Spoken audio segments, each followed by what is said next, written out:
लेकिन हमारा मीडिया ही लोगों को एक स्मरण कराता रहता है कि हमारे स्वतंत्र भारत में हम क्या थे, क्या हैं, क्या होना चाहिए। इस प्रकार के सारे विषय जब जनता के सामने जाते हैं तो फिर जनता निष्पक्ष रूप से अपना चुनाव में कौन आना चाहिए, किस व्यक्ति को चुनना चाहिए, कौन सरकार बननी चाहिए, कौन लीडर हमारे हित में है, कौन पार्टी हमारे हित में, उस नाते से आगे बढ़ते हैं। तो बहुत महत्वपूर्ण ये अपना मीडिया का एक हिस्सा, जिसका हमारे जो मीडिया नेटवर्क ने रिपब्लिक मीडिया नेटवर्क, और रिपब्लिक मीडिया के बारे में कह सकता हूं कि बहुत से मीडिया के जो हाउसेज हैं कहीं ना कहीं प्रभावित होकर के दिखते हैं। कोई किसी उद्योगपति के साथ जुड़ा हुआ है, कोई किसी इंडिविजुअल के साथ जुड़ा हुआ है, कोई किसी पार्टी की विचारधारा के साथ जुड़कर चलता है। लेकिन रिपब्लिक मीडिया नेटवर्क के बारे में विश्वास से एक बात कह सकता हूं, निष्पक्षता की पराकाष्ठा रखने वाला ये अपना रिपब्लिक मीडिया नेटवर्क है। जो सही है वही रखना, और मीडिया का अर्थ भी यही है। तो मित्रों, आज इस अवसर पर मैं आपको सबको, मीडिया से जुड़े लोग हों चाहे अन्य हों, सबको बहुत बहुत बधाई, बहुत बहुत शुभकामना देता हूं। जहां तक इस लोकसभा के चुनाव का विषय है, हमने देखा कि 2024 का ये चुनाव एक बहुत ही अभूतपूर्व परिणाम लाने वाला चुनाव, क्योंकि कोई भी सरकार, कोई भी नेता, कोई भी पार्टी का एक जो नीतियां हैं, जो उपलब्धियां हैं, वो या तो बदलती हैं, रिपीट होती हैं।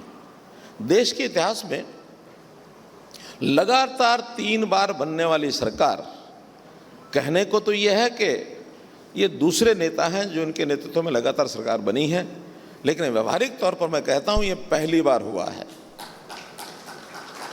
दूसरी बार और पहली बार का अगर थोड़ा सा अंतर समझना हो तो पहले नेहरू जी 1952 में मुख्य प्रधानमंत्री बने, फिर 57 में बने, फिर 62 में बने। 3 बार वो भी लगातार प्रधानमंत्री चुनाव के द्वारा बने। लेकिन उस समय ये कहा जा सकता है कि कोई पैरेलल कंपटीशन में कोई दूसरा नेता इस प्रकार का था ही नहीं कि जिस मुकाबले में किसी को कंपटीशन में आगे बढ़ना था। क्योंकि देश की आज़ादी के बाद कांग्रेस को सरकार मिली by virtue of the role of the Congress in freedom struggle. तो उस नाते से वो सरकार लगातार चलती गई, नोबडी वाज इन कंपटीशन। लेकिन अब लगातार 2014 से 14 में मोदी जी देश के प्रधानमंत्री बने, 19 में बने और 24 में तीसरी बार बने। एक देश के जागरूक जनता ने कंपटीशन में दोनों तरफ, एक इधर पार्टी है, ग्रुप है, एक इधर ग्रुप है, एनडीए है, यूपी है, तो उसमें से अपनी बुद्धि से सिलेक्ट करके और मोदी जी को आगे लाए। तो मैं समझता हूं कि देश के इतिहास का एक पहला इस प्रकार का उदाहरण है कि लगातार तीसरी बार मोदी जी और एनडीए की सरकार को लेकर के आए। और एक विचित्र बात इस बार ध्यान में आई कि पहला ये लोकतंत्र का चुनाव है जिसमें सत्ता पक्ष जीता है। स्वाभाविक है, क्योंकि मेजोरिटी से आए हैं। विपक्ष कहता हम भी जीते हैं, यानी सत्ता पक्ष भी जीता, विपक्ष भी जीता, दोनों कैसे जीत सकते हैं? विपक्ष की जीत का व्याख्या उन्होंने क्या दी? 14 और 19 में उनको, कांग्रेस को इतनी सीटें नहीं मिली कि वो मान्यता प्राप्त विपक्ष भी कहला पाए। मान्यता प्राप्त विपक्ष के लिए कम से कम 55 सीटें चाहिए। बोथ द टाइम्स वो 55 से नीचे थी। पहली बार वो 99 पर पहुंचे, और 99 पहुंचने के बाद उन्होंने, एक जैसा एक बच्चा स्कूल से घर आता है, माता पिता को कहता है कि माता जी, पिताजी मेरे मार्क्स 99 आए हैं। तो माता जी पिताजी बड़े खुश हुए, वाह 99, what a wonderful thing he has done. लेकिन वो अध्यापक साथ में थे, वो कह लगे 99 कितने में से आए हैं?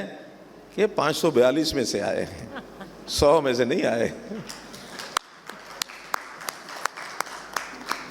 तो मित्रों, ये एक सिलसिला चलता रहा, और उसमें देश के प्रधानमंत्री जी ने देश को एक विकसित भारत बनाने के लिए 2047 का जो टारगेट रखा है, 25 साल का ये अमृतकाल, इसमें एक बहुत बड़ी भूमिका जनता की भी, प्रशासन की भी, नेताओं की भी, सबकी, यानी अक्रॉस कंट्री, पैन इंडिया एक अभियान चलाया। क्या पहले तो स्वयं कल्पना की होगी कि 2047 100 वर्ष देश के आज़ादी के पूरे हो जाएंगे, ये देश विकसित, यानी भारत विकसित देशों की श्रेणी में आना चाहिए। अभी 37 देश विकसित देश कहलाते हैं।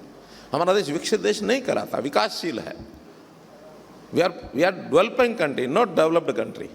हम कैसे, उसके कुछ पैरामीटर्स हैं, आ सकते हैं क्या। फिर वही बात अपने ब्यूरोक्रेसी को समझाई, क्योंकि उनके हाथ में बहुत कुछ होता है। फिर वही बात पॉलिटिकली सब लोगों को समझाई, और एक देश भर में यात्रा निकाल करके विकसित भारत यात्रा के माध्यम से 100 दिन का कैंपेन चलाया, जनता को बताया कि विकसित भारत क्या होता है, हमको विकसित भारत में आम जनता का क्या रोल होना चाहिए। उसमें हमारे मीडिया की भी भूमिका है, हमारे अन्य एजेंसीज की भूमिका है, सबने उस काम को किया। आज देश का हर नागरिक सोचता है कि हाँ 2047 का टारगेट हमको पूरा करना चाहिए। एक कंपटीशन है, दुनिया में हम पहुँचे कहना के।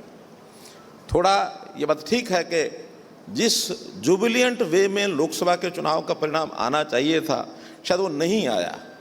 थोड़ा मर्मरिंग हो गई थी शुरू, संयोग से ये हरियाणा जम्मू कश्मीर का चुनाव आ गया।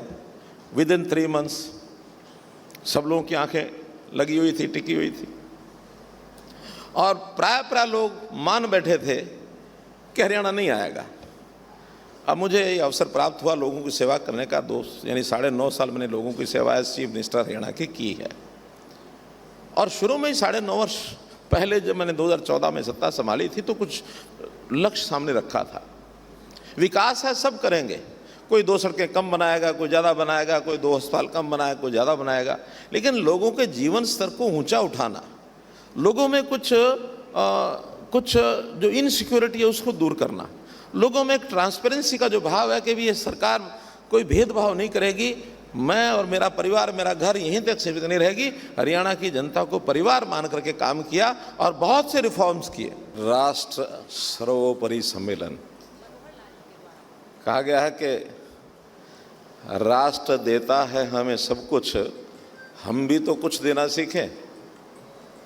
तो इसलिए इस ध्येय वाक्य से आज के इस सम्मेलन को मैं बहुत महत्वपूर्ण मानता हूँ कि आखिर देश का हर नागरिक, छोटा हो बड़ा हो, पढ़ा लिखा हो अनपढ़ हो, गरीब हो अमीर हो, कोई भी क्षेत्र में काम करने वाला हो, जिस दिन मन में राष्ट्र बसेगा उस दिन राष्ट्र तो आगे बढ़ेगा, हम भी पीछे नहीं रहेंगे, हम भी आगे बढ़ेंगे। मित्रों, आज रिपब्लिक नेटवर्क, मीडिया नेटवर्क और साथ ही जो एडिटर इन चीफ अपने श्री अर्नब गोस्वामी जी, जिन्होंने आज के इस कार्यक्रम की शुरुआत में, हालांकि मेरे पास समय आज बहुत कम है, फिर भी मैं अपने मन के इस लालच को छोड़ नहीं सका। जब उन्होंने कहा कि चाहे 5 मिनट के लिए आइए, मैंने कहा इतना बड़ा एक प्लेटफॉर्म जहां देश और दुनिया के लोग आज के इस विषय को सुन रहे होंगे, मुझे ज़रूर जाना चाहिए। तो आज इस अवसर पर मैं आपके बीच में आया हूं। अब चूँकि ये समय पिछले अगर 5-6 महीने का पूरा हिसाब देखें हम, तो देश में एक लोकतंत्र का एक उत्सव ये चल रहा है। हमारे संविधान ने हर 5 वर्ष में ये अवसर, चाहे वो केंद्र स्तर पर हो, चाहे राज्यों में हो, अथवा लोकल बॉडीज़ में हो, एक अवसर मिलता है लोगों को अपने जीवन को सुचारू चलाने के लिए, अपना एक निर्णय करने के लिए। लोगों की सरकार, लोगों के लिए, लोगों के द्वारा, ये लोकतंत्र का एक थीम है और उसमें भूमिका बहुत लोगों की होती है। जैसा कहा गया कि लोकतंत्र के 3 स्तंभ माने जाने, यानी मोटे तौर पर माने जाते हैं, जो संविधान बोलता है, लेजिस्लेचर है, एग्जीक्यूटिव है और जुडिशरी है। लेकिन अब लेटेस्ट अगर हम कहें तो 4th pillar, media is the 4th pillar of democracy. इसके बिना भी लोकतंत्र चल नहीं सकता है, क्योंकि डेमोक्रेसी में मीडिया के माध्यम से जन जागरण ये बहुत आवश्यक है। लोगों की याद बहुत छोटी होती है, 10 साल पहले क्या हुआ, 20 साल पहले क्या हुआ, कुछ लोग तो याद रखते हैं, लेकिन हमारा मीडिया ही लोगों को एक स्मरण कराता रहता है कि हमारे स्वतंत्र भारत में हम क्या थे, क्या हैं, क्या होना चाहिए। इस प्रकार के सारे विषय जब जनता के सामने जाते हैं तो फिर जनता निष्पक्ष रूप से अपना चुनाव में कौन आना चाहिए, किस व्यक्ति को चुनना चाहिए, कौन सरकार बननी चाहिए, कौन लीडर हमारे हित में है, कौन पार्टी हमारे हित में, उस नाते से आगे बढ़ते हैं। तो बहुत महत्वपूर्ण ये अपना मीडिया का एक हिस्सा, जिसका हमारे जो मीडिया नेटवर्क है, रिपब्लिक मीडिया नेटवर्क। और रिपब्लिक मीडिया के बारे में कह सकता हूँ कि बहुत से मीडिया के जो हाउसेज हैं कहीं ना कहीं प्रभावित होकर के दिखते हैं। कोई किसी उद्योगपति के साथ जुड़ा हुआ है, कोई किसी इंडिविजुअल के साथ जुड़ा हुआ है, कोई किसी पार्टी की विचारधारा के साथ जुड़कर चलता है। लेकिन रिपब्लिक मीडिया नेटवर्क के बारे में विश्वास से एक बात कह सकता हूँ, निष्पक्षता की पराकाष्ठा रखने वाला ये अपना रिपब्लिक मीडिया नेटवर्क है। जो सही है वही रखना, और मीडिया का अर्थ भी यही है। तो मित्रों, आज इस अवसर पर मैं आपको सबको, मीडिया से जुड़े लोग हों चाहे अन्य हों, सबको बहुत बहुत बधाई, बहुत बहुत शुभकामना देता हूँ। जहाँ तक इस लोकसभा के चुनाव का विषय है, हमने देखा कि 2024 का ये चुनाव एक बहुत ही अद्भुत राजनीति, कला, संस्कृति का संगम, किसमें कितना है दम। राष्ट्र सर्वोपरि सम्मेलन 18 अक्टूबर सिर्फ रिपब्लिक भारत पर।